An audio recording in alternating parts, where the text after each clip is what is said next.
Welcome to Brutally Anna, a podcast about finding love, losing love, and all the things we think about but don't talk about enough. I'm your host, Anna Kai, aka Maybe Both across social media, here to remind you that life can be beautiful even when it's freaking brutal. Today, I'm honored to have Loren Ridinger as my guest. Loren is a powerhouse entrepreneur, a global business leader, and a woman whose story will move you to your core, truly. As the co-founder of Market America and Shop.com, she and her late husband, JR, built a legacy that has transformed lives and inspired millions around the world. But Loren isn't just a successful businesswoman. She's a storyteller, a visionary, and a survivor. Her latest book, Scrambled or Sunny Side Up, is a deeply personal and raw memoir that chronicles her love story with JR, their shared dreams, and her journey of rediscovering herself after an unimaginable loss. Loren opens her heart to share the realities of grief, love, and resilience, reminding us that even in life's darkest moments, there's a way to move forward and find the light. Thank you so much for being here, Loren. I'm so happy to be here with you. I'll pay you for that intro later. That was a good one. No, you can take it. You can use it. I wrote it. Take it. I love that. No that copyright here. No copyright. That was beautiful. Thank you, honey. It's Thank so good you to so see much. you. It's so good for you to be here in this space with me. You look amazing. You are what I aspire to be in however many years. That is so. You're incredible. I'm a big fan. I love watching all your podcasts, and I was excited to get to spend the end of the day with you because I was like, it's been a long emotional day. At least we're gonna have a lot of fun. We are gonna have some fun. We're gonna laugh. Hopefully not cry. Well, we can cry too. I always say crying is part of the journey. It's part of the process right now, and everybody kind of falls in love with the idea of being super successful. They fall in love with the idea of winning and making it happen, but they got to fall in love with the process, and grief is a process. And speaking of process, you've been through quite a process with your late husband, JR. You met him at 18. Yeah. Wild. Can you tell us about the moment you met? Yes. And what it was about him that made you, in your words, throw caution and logic out the window? Yeah, it's so true that you said that. But I saw him. I was consulting at a company. He was consulting at a company, and I was working as the office manager. And he came by, and he was like, "Oh, you're a tiger." I was like, "This guy's trying to come on to me." You know what I mean? And he's like, "No, I'm not trying to come on to you. I don't like you like that." And I was like, "Okay." So he was the new guy. I saw him at a club later that night. And I was with like a group of friends, and I was like, I'm going to go ask the new guy to dance, see if he wants to dance with me. And I asked him, and he said, "No, I'm not interested." And I was like, "Okay, you don't want to dance?" He's like, "Nope, maybe later." And so I was like, my friends were like, "Why would you care if he danced with you or not? Forget it." I was like, "No, I'm going to go back and ask again." And I did, and he rejected me again. And I must have really fallen for him at that moment. I was young, and I just thought he was so interesting. And I listened to him the day before in a big meeting, and he was brought on to consult. He was from Jersey, and I just thought he was so interesting. He had nothing to offer. He certainly had no interest in me at the time. And I just, I think I was on a mad pursuit for him. 18 is so interesting to know what you want and to find what you want, and you would still want it decades later, because I remember the guys I was dating at 18. Thank God. I know. I remember some of my friends exactly. Didn't stick. The people I want. You know what it is too? It's like I don't think I had much of a vision for my life at 18 that included the guy I was with. And I think that's the thing that I learned as you get older is that if you have a vision for your life, you also have to find a man that will not only fit into that vision, but help you build it. And at 18, you know what you kind of want to be, 100%. But then you think the guy is a completely separate entity. You just want to date a cutie you just want or to a date baddie. A cutie. And I did. I dated the high school quarterback for a moment. And then I was like, after that, I was like, okay, I'm good. And I met this guy, and I was so intrigued. And he talked about being an entrepreneur. And I thought, I'd never heard that word before. Back in 1989 when I had met him, there was no such thing as nobody talked about being an entrepreneur. And I was just completely enthralled with who he was and what he talked about. Little did I know he had nothing to offer, but he, took me on this wild journey with him to discover, the internet, and that people would shop online one day. And he used to say, one day there will be the mall without walls. And I used to say, really? And he's like, yeah, you'll buy all your clothes, your shoes, your makeup. And that seemed crazy because as women, we want to go in the store at that time. Test. Yeah, we want to test. We want to try. And today we can buy anything online.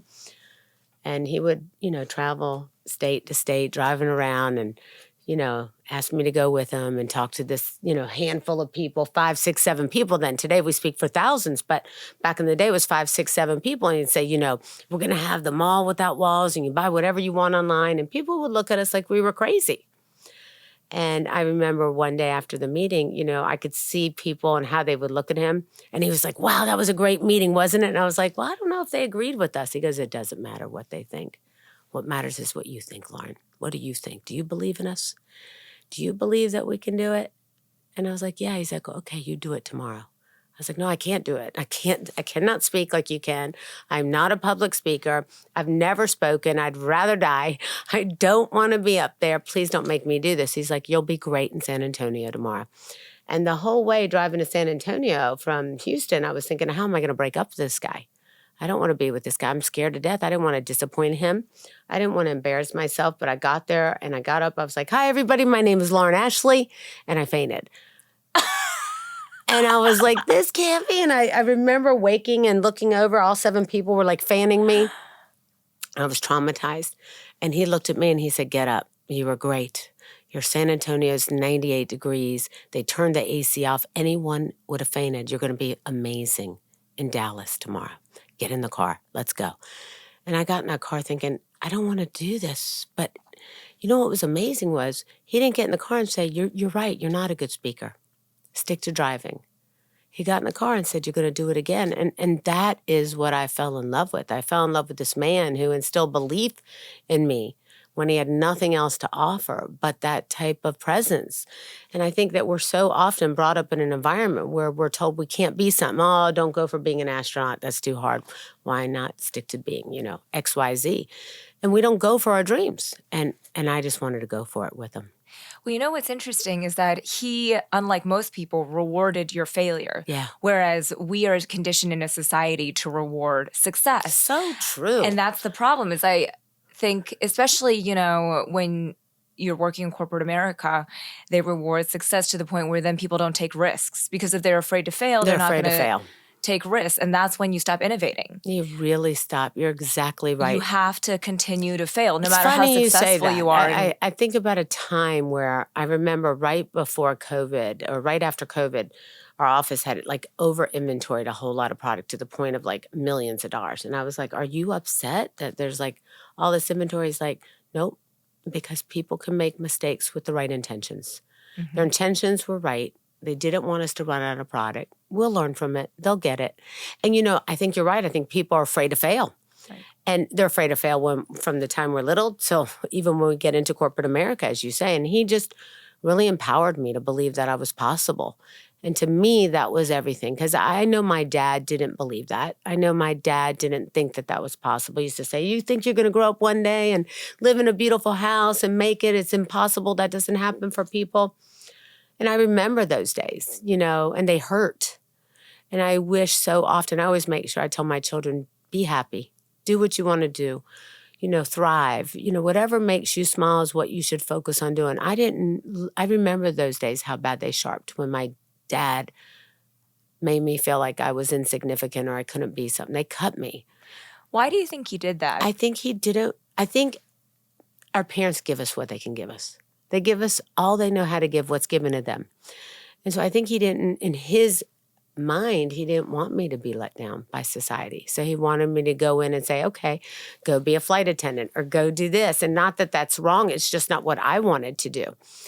And I think that when you realize that you will let people down around you, that you can take a mental vacation from people, even if you love them, and say, you know what, Dad, I love you, but I'm checking out. I'm not going to be available for a while. If you need me, call me. I'll always be here. But right now, I got to check out from you. And when I did is when I started to thrive. When I realized that you can still love your dad and not be with your dad all the time and listen to his input or his advice because it'll hold you back. And not everybody has that, but some people do, and I did. And that really hurt. And I didn't want that to become my identity. I didn't want him to label me as something that I didn't want to be. it's often happened to so many people. I remember he woke up one day when I was 18 and a half. He's like, you're going to go be a flight attendant. It's like, I don't want to be a flight attendant. I'm going to do something with this new boyfriend from the mall without walls. We're going to start the internet. We're going to, I didn't know what I was talking about. I was just talking. We're going to start this thing called the internet on the World Wide Web, Dad. It's going to be great. He's like, you're dreaming. Go be a flight attendant. He drove me over to this place on Greensboro, North Carolina. He's like, you got to go apply for a job. And I was like, there's no cell phones, no Ubers, no Lyfts. You can't call a friend and pick you up. And I got in line. I gave them all the reasons why I shouldn't get the job. I don't want to be here. I don't want this job. My dad made me come. I got the job. I got the job. And the funny thing is, literally, I got the job. I had to go to Atlanta to train for 4 weeks. And Jared called me. He was my boyfriend then. Picked me up at the airport after 4 weeks when I was getting ready to go work for this big company. And he said, if you don't go home right now and tell your dad you're not going to do this, you're going to become somebody you never meant to be. And I thought, one of the most life-changing moments of my life. And I did. I fired my dad. I fired him. I took a mental vacation from him. It didn't mean I didn't love him. And I put me first. And I went on this journey with this guy I ended up spending 36 years of my life with, and it was incredible.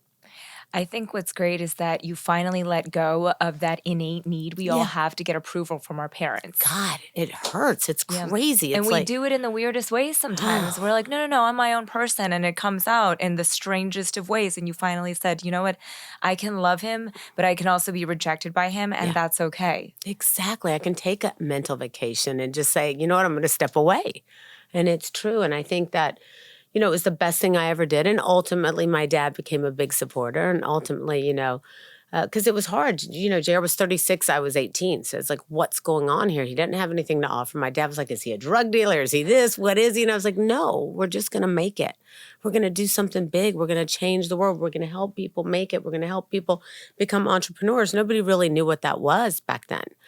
It was very early 92 when we were really starting to talk about our company. So your relationship with JR spanned 36 years. Yeah. Decades, countless challenges. Oh, God. What do you think was the secret to keeping your connection so strong? I think communication, and he was a firm believer that you don't just throw out the word divorce. He was like, let's fight it out. Let's go fight it out and then have sex afterwards. Let's go fight it out and fix it. And, I love that he liked that. I love that he wanted to fight for it. And I think it took him a while to come around. I fell mad in love with JR first. I used to tell him all the time, I love you. I love you so much. He's like, I like you a lot. Don't let it go to your head. And I'd be like, what are you doing? You're going to lose me, dude. Wake up. You're going to lose me one day. I'm going to be gone. I'm 18. You're 36. You don't have anything to offer me. And yet I'm in this with you knee deep. And I want to, but you got to make me feel good. He's like, I am. I like you so much. Don't let it go to your head. I think he knew what he was doing, and I fell mad in love with him. But ultimately, our communication was incredible.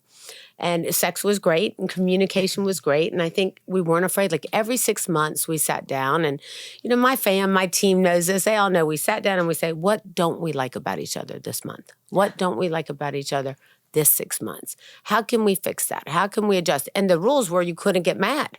You had to be able to have that conversation and not hate each other by the end of it. And I think it worked. I really do think it worked. I recall some tough ones that were ones like, he would say to me, like, I don't like when your brother and I have a disagreement because my brother's the president of our company. He's like, if we have a disagreement, you automatically take his side. And normally I would say like, oh, come on, Jared, don't be a baby. You're the leader of the company. It's my brother. Come on, what do you expect? And I was like, and he goes, it really hurts me. How do you think it makes me feel? And I had a hard time processing that one because it's your brother, it's your blood. But I came in differently. So in the future, I would say things like, you know what? I understand how you feel. I don't want you to feel that way. That wasn't my intention. Let's work on this. How can we handle this? Even if I didn't agree with him, it changed the whole dynamic of the conversation. It made everything better.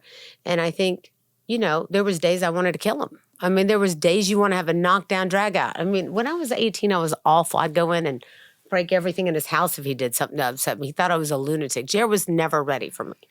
But like Carrie Underwood from Before He Cheats in the Sunshine Is 100%. Like, you are the song embodied. Yes, he had lots of girlfriends early on. And I was like, what are you doing? Are you crazy? You're going to lose me.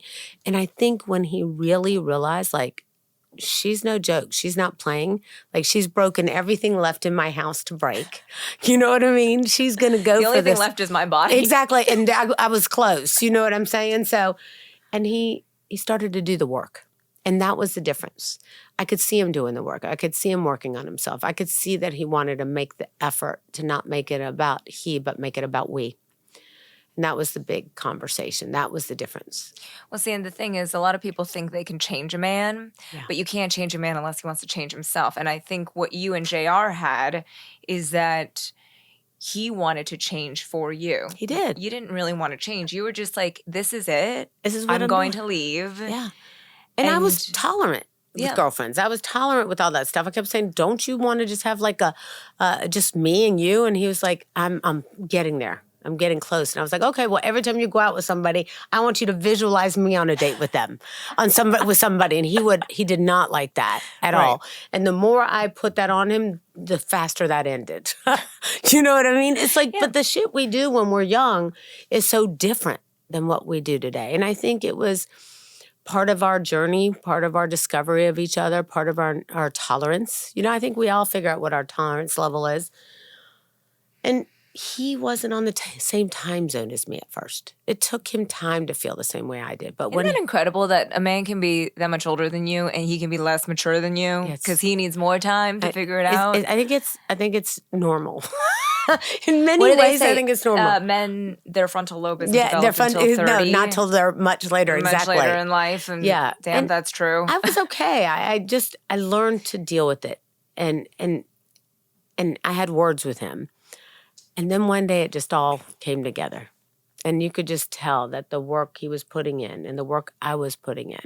Because I was immature. You know, I was doing crazy stuff. And you know, we made it come together and we made it work. And, you know, here we began this incredible journey. It changed our life and so many people's lives. Do you think you would have been an entrepreneur if you hadn't met JR? I'm curious as to what your dreams were. I think I would have been a journalist. A journalist, interesting. I think I would have been a journalist on the news or something. That was kind of where I was going. Yeah. Kind of what I was thinking. Because what were your dreams prior to 18? You had presumably a vision for yourself. I didn't have big dreams at 18. I think I was living my dad's life. Okay. I think I was living somebody else's life. I think I was going to ultimately become somebody I didn't recognize. I talked about it with my dad that I wanted to be on the news. I wanted to be a journalist. I wanted to do this. He's like, that's not for people like you. And I thought, who are people like me? You know what I mean? I just couldn't comprehend that. So it was easy to have JR come along and for me to fall in love with the vision. For me to see like, you know what? I could fall in love with this guy. I could fall in love with the vision. I could see the future clearly. He would explain it to me so well. I was intrigued by him. I loved his intelligence. And I wanted to go on this forever journey with him. I just didn't expect it to end as it did. You know what I mean? I was just beginning to get to this new phase of our life. Speaking of it ending, you know, in your book, you detail your Croatia trip. Yeah. And if you had known it was your last trip together, would you have done anything differently? I would have done it sooner. I would have done it a lot sooner. I put it off. He had asked me for some time to go away and take some time for he and I about a year before. And I just said, let me get to our 30th convention for our company. We're close. As soon as we do that, we pull out all the stops. We don't know if we'll ever see another 30th convention. I remember clearly telling him that. So we should do this one big. And as soon as we do this one big, we were going to go to Ben and Jennifer's wedding and then get right on a plane to Croatia. And you know, I lost him 4 days in, and it was awful. I would have done so much different. I wouldn't have got on the plane. In fact, the plane had been canceled twice. It had broken down. We had a plane. My brother found another plane. There was all types of signs that I shouldn't have done it. I just wanted to make him happy. He really wanted to go to Croatia. It was on his list for a long time. It was one of his bucket list places. And that breaks me when I think about it. It breaks me because I couldn't understand Croatia. Not that I don't have any, you know, think it was beautiful. We'd never been. I was like, why not Italy? We know we love it. Why not go to France? But, you know, he's like, no, Croatia's beautiful. We should go. And of course it was beautiful. I just happened to lose him there, you know, and it was awful. Does that bring you any peace, though, knowing that he got to see Croatia before he passed? Yeah, it did. I guess, you know, haven't ever really thought about it that way. I was angry. Yeah. I was pissed off. I was angry. I was pissed off. I felt like I was robbed. I felt like he was robbed from me. I felt like my life was robbed. I didn't want it to end this way. I had put him off. I had done things by putting the business first. And he had done that his whole life. But this was the 1 year that he really wanted me to step away and just, go do some things for him. And I wish I hadn't waited. I wish I had done it sooner with him. I wish we gotten to enjoy those things. And I suppose that, God has a plan for all of us. I suppose that it's not our timing, it's God's timing. And I've learned to accept it for what it is. But it certainly doesn't make it any easier. You just learn to navigate it better. I'm curious because his passing was so sudden. You didn't have time to prepare for it. How do you deal with those early days of grief? Oh. Because I always think the worst part about losing somebody is not just losing them. It's the next day and the day after and the day after. Every time you wake up and for that split second in the morning, you forget, especially the day after. You forget a month after. You wake up and you think everything's normal. Where'd you go, babe? Many a times. Yeah, 5 seconds later, you're like, oh, wait, it many actually times, happened. Why didn't he call me yet? Where is he? My phone hasn't rang yet. Where's JR? And, you just remember he's not here. So how do you deal with the early days? The first early days, if I were really honest, I would say I was in a fog. I was in a daze. I was in the clouds, and they were dark. And it was a dark space. I would get up. I would take a shower. I would get dressed. Never a day would go by that I wouldn't make myself get up, go get dressed, answer the phone calls, deal with what I was dealing with. But I was in a fog. I was in a daze, and I was confused, angry, mad, sad, pissed off at the world, couldn't see anybody around me. I was mad that I had waited for our journey to begin. I saw this and he saw this as like we're on the last quarter. Let's go hard. Let's go do this big. We've done this big company for 30 years together. We just celebrated 30 years. You're probably right, Loren. We won't see this again. So let's go do it big. And that's what I thought we were going to do.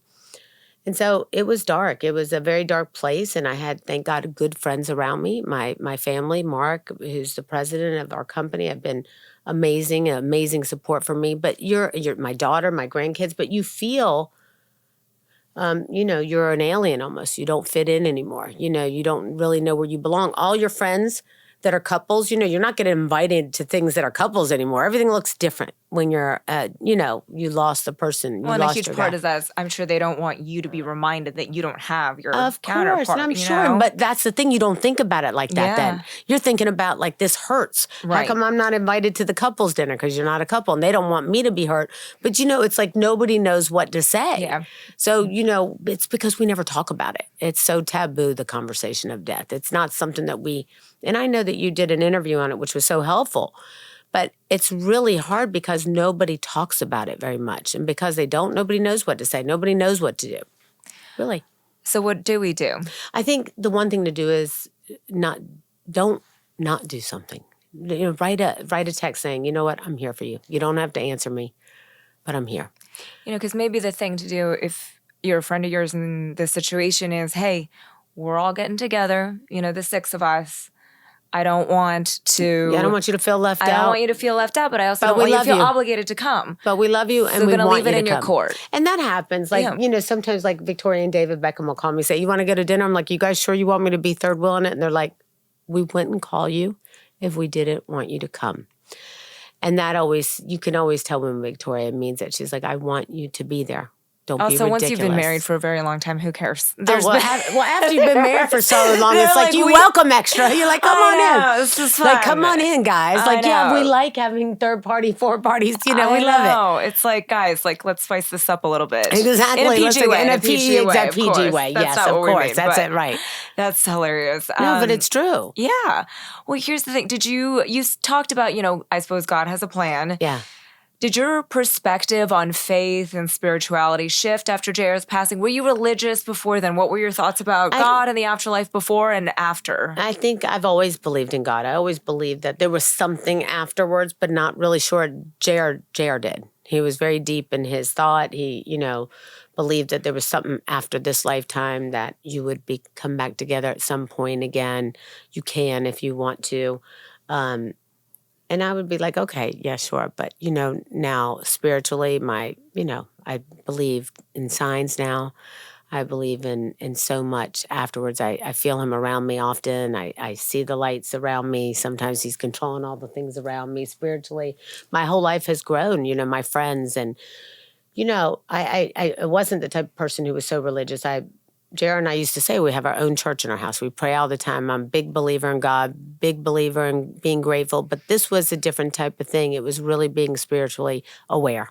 But how did you go from being angry at God to accepting and loving and loving him feeling again. JR in your presence? Yeah, I think it's like the same way I was so mad at God. And why would you take this from me? I had to find my way back and realize that, God has everything written in His time. And God never leaves us. We are always watched over. And I truly believe that, JR was there with me always. And I didn't understand that. He used to tell me, we're all made of energy. And I used to tell him, well, if something happens to me and you get remarried, I'll come and haunt you. I'll kill you. I'll come and haunt you. Wait, I'll torture I say that you. all the time to Dave. I'll come after you. You know what I'm saying? You're like, I'm going to come and haunt you. I was like, you will never live this Oh, down. no. Oh, and, yeah. And Jared was scared, I think. He was really scared. He'd be like, this girl's crazy. But I think, he's come back to me in so many ways of showing me, like, when I was really down, that he was still present. And, ideas in my head that have happened that I don't even know where they came from. I'm like, is this my idea or did you pop something in there? I just believe that, we'll always be together in our own way. And that has helped me, really find my way to see sun again. And the topic of energy, what really gave me comfort, I lost my grandfather 2 years ago, and it was the first time I dealt with death in my family. And I was very naive. I thought he was 95. We had time. We knew it was going to come. And I thought I was going to be okay. I thought I was going to accept it. And I was like, I'm going to be fine. It will be sad, but not that sad. I was very detached thinking about it. And then when it happened, it just hit me like a ton of bricks. I had no idea how devastated I was going to be. And what gave me a lot of comfort is just realizing there's actually, science behind it. Energy cannot be created or destroyed. Ever. So it just moves into something else. It moves into another form, and their love can be stronger. Yeah. So JR physically isn't here. But he's still here. But he's still here. I mean, he may be haunting this room right now. I hope he's haunting us. Exactly, for sure. I'm sure. I always say that. I'm always like, and I feel like my granddaughter, Ava, who's 9, she always tells me, Mimi, Pop is around. I saw a rainbow in the sky today. I saw an owl in the tree today. He flickered the lights. And so I think they also have a way of communicating with children. I remember shortly after JR passed away, my littlest grandson, who was just 5 at the time, it was like a few days after JR passed away, and he was downstairs in the basement, and I was walking past him, and he happened to be telling one of his friends who was playing air hockey with him, keeping him busy. He said, well, I'm going to go check on my Mimi, but play with Pop. He's right here. And he walked right away, and I remember thinking, does he see something I don't see? You know what I mean? Yes. And I'll add to that story because I was not raised with any kind of religion, so I really had to figure out later in life what I believed in. But one of my girlfriends told me this. She said, when I was younger, my family and I moved into an older home. And at the time, her younger brother was 2 or 3, just starting to talk. And they moved into this house, and his mom would always feed him in his high chair, and he'd always be looking in this one corner. And it's like a 2 or 3-year-old, right? Who cares? Like, they stare off into space. Right. And she's like, oh, honey, like, what are you looking at? And he's like, Uncle Charlie. And she's like, you don't have an Uncle Charlie. And she's like, oh, he's got an imaginary friend, whatever. And, it would continue. And, it went on for 6 months. And she's like, okay, well, she would play along because she's like, oh, he's got an imaginary friend. And he's like, okay, so what's Uncle Charlie wearing? And he's like, he's wearing a green sweater. And, he'd always be smiling and whatever. And then one day, she doesn't think anything of it because, again, kids have imaginary friends. He's 2 or 3 years old. Exactly. I mean, it's just crazy. And then she goes out and she meets the neighbor, a couple months later, and they were like, oh, the man who lived here prior to you moving in, his name was Charlie. And he was this older man who died in the house. He always wore this green sweater. He was like a very friendly man that everybody knew around the neighborhood. And she's there you have it. There it is. And her brother, she talks to, he's an adult now. He's like, I remember him. I remember him I still do. He was just a very real person to me.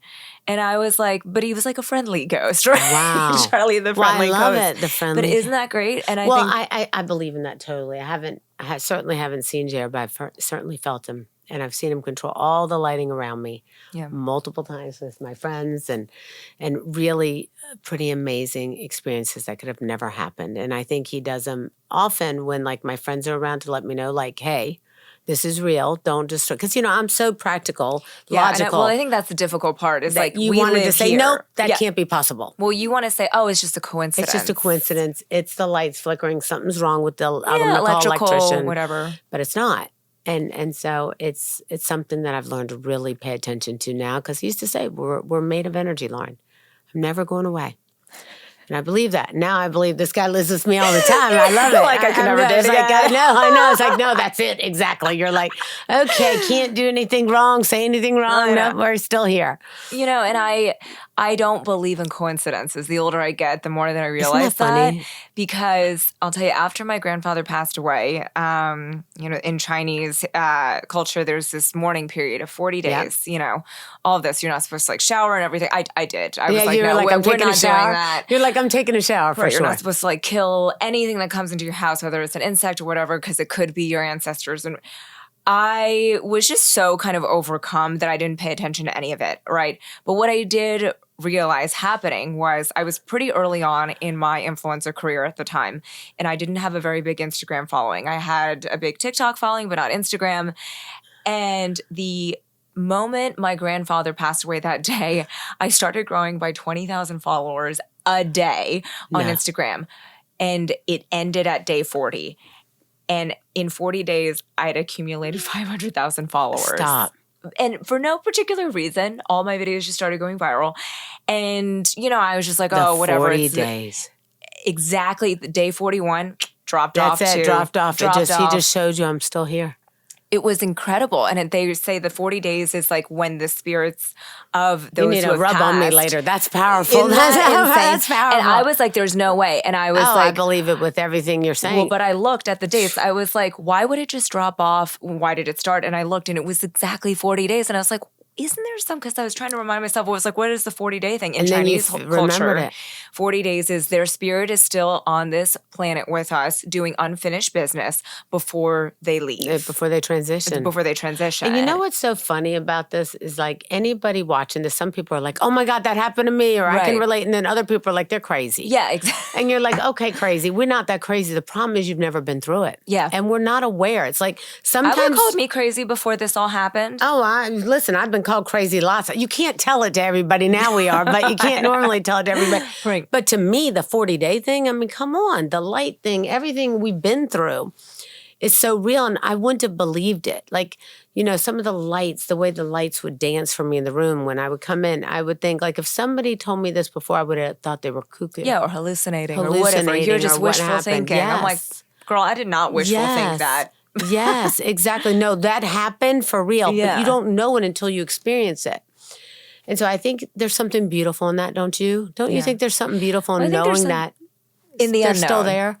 I think what it is, it's like, people are, you're crazy. And I'm like, honestly, we are too stupid as a civilization to know everything. Yeah. I take a lot of comfort in being too dumb to know everything that, they say, seriously, I'm like, they say we only use 10% of our brains? 10% of our brain, that frightens me. Yeah. And the people who, you even on a non kind of, medium spiritual level, you think about people like John Mayer, who always talks about seeing sounds in color. He's accessing a part of his brain that we don't have even access use. to. We're not even using So it. many of us have different sides. You think about how a lot of autistic children are prodigies in one regard because they have access to this other part of their brain. So who's to say that if we could access 100% of our brain, we wouldn't be talking to everybody that's passed? Honestly, it'd probably be too annoying. Be like, all right, First let me of shut all, it down. I think we can get to a certain level that we just haven't pushed ourselves to. Right. And I also think that we spend our life brainwashing ourselves to believe we can't do things. And so because of that, our brains used to telling us, you know what, you can't lose weight. Don't go to the gym. You go a couple of days. It's like, come on, it's you. You're so used to not going. Don't go. And then you give in and you don't go. And I think that we've kind of brainwash ourselves for what we've done in the past that we don't know how we can see the future. Well, we get that's used hard. to comfort. No, we do. We're victims of comfort. We think it's a comfort zone when really it's very uncomfortable, and it's hard. Well, and I think too, it's like you have to get comfortable with what's uncomfortable in order to make the uncomfortable comfortable. That's how you grow, right? But then so many people get stuck. People don't understand that they're just 1 inch away from leaving that box that controls them. 1 inch away from making a decision, 1 inch away from a whole different life. And they can do that, but they don't. They hold themselves back. And I think one of the things about the journey of this book has been like me becoming a different person by the last chapter and finally saying, you know what, it's okay to smile again. It's okay to laugh again. It's okay to fly again. It's okay to do things I haven't done before. This is a new Loren. I miss that old one. I miss that life, but I have to embrace this new girl. And I think when we really open our hearts and mind, and I really felt I had to do this because I went through the depression. I went through, deep sadness. I went through anger like I'd never experienced before. My anger was off the charts, out of control. And then I just wanted to find peace again. I wanted to become me again. I wanted to, I missed the girl that laughed and smiled and made jokes. And so I knew that it was time to go. And I think that we hold ourselves back so often. We hold ourselves back and that we just, we don't get there. And I'd lost all my confidence. I lost it all. It's like you have this guy who tells you you're great. You can be anything you want to be. For 36 years, mind you. Every day. We didn't have 9 to 5 apart. We were in the 9 to 5. Yeah. If I was going down the hall, he'd be like, where are you going, babe? I'm like, to the bathroom. Do you know what I mean? It's like, That's how close we were. He did not like to be apart. He would go skiing 3 days a year and he would beg me till he got on the plane to go with him. And I'd be like, get the hell out of here. I need a break.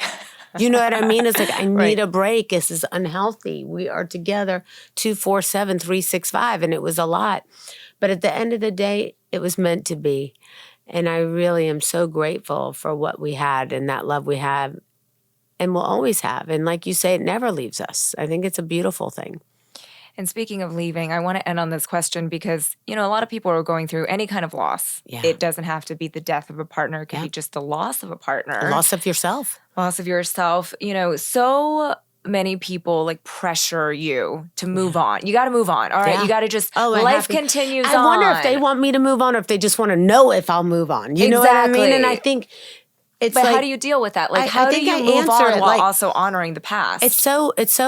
It's such a good question. In fact, I just left a place where I was talking to somebody who said, oh my God, I was going through so much grief. He had lost his fiance and now he'd met somebody and he was in a new relationship and it's helped him. And the funny thing about it is people ask me all the time, will you date again? At first I was like, absolutely not. Now I'm like, I don't know what the future holds. I won't say never, but I just right now is not now. But I do understand why people go for a relationship right away. I think it makes them feel good. They're broken. They're hurt. And so whatever makes somebody feel better in the worst space of your life, in the most broken down place where you don't know how to get yourself back up, I just feel like I need to be in the best relationship with me now.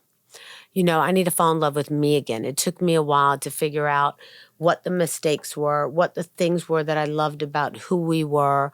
I had to find so many lessons in this 36-year journey of, how do you want your eggs scrambled or sunny side up? He would ask me every day, or what color shirt should I wear? I didn't realize that was Jared's love language.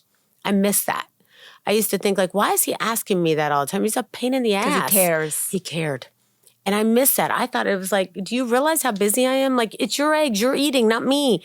Okay, you wear blue or red, it doesn't matter. And I didn't realize how, and I was in a hurry, always in a hurry, trying to get this done for him. I worked for him in many ways. And so I wanted him to make sure that he would be proud of me for what I would do for him, but I didn't realize how important my word was for him. And so I would see that differently. I see it now as his love language. I see how important it was to him. I can see, when he would write me a text and I'd be like, why are you writing me a text? I'm right here. And he'd talk to me and he was like, no, I just want to tell you I love you. Just want to tell you. Or he'd walk away and he said, will you come to bed with me? And I was like, yeah, let me finish watching the movie. 5 minutes later, I get another text, waiting in bed for you. I can't sleep without you. You know how much I love you so much? And I think about how grateful I am I have all of that. There's so many lessons in this journey along the way that you can see things that I never saw before. You know, things that when you've lost yourself, when you need to find yourself again, when I was down in the worst place of my life and thought I could never get back up, that you realize that there is sun again. That, you know, the rainbow does come out occasionally still, and you will see light again, and you can smile again. And I think that is the most important part of this journey. That is a challenging journey because, as you said earlier, we don't discuss it. And we don't talk about it. And we actually shield and shelter our own children from it from, you know, a young age. So it's hard, but you can do it. That is such an inspirational way to end. Thank you so much. Thank you, sweetie. Aside from buying this fabulous book, where can everyone find you across socials? Oh gosh, at Loren Ridinger, and on Facebook, Instagram, everywhere at Loren Ridinger. I'm just so excited. Thank you for having me here. I had so much fun with you. Thank you so much.